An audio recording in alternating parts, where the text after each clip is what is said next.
I'm sure you've heard an alarm go off or a bell go off every 3.5 or every 4 hours. So what that is, and you'll hear your technician say, hey, we got to go check the water.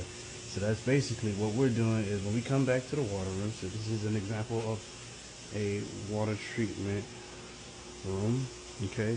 This room specifically has a CWP, Central Water Processing Unit. So this one right here basically filters out the majority of the endotoxins and bacteria that's in the city water.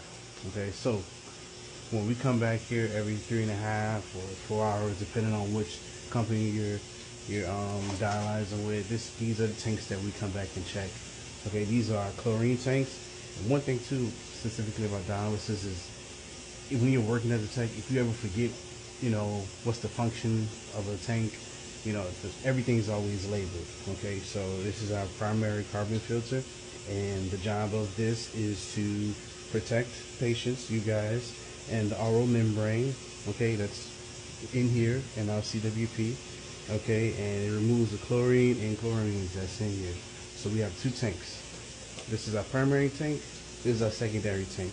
So if this tank were to ever fail, we got our secondary to kick in, okay?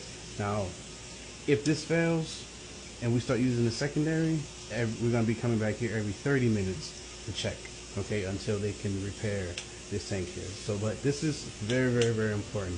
So again, if you ever treating the facility and you wonder, oh man, what they mean by, oh, they gotta go check the water.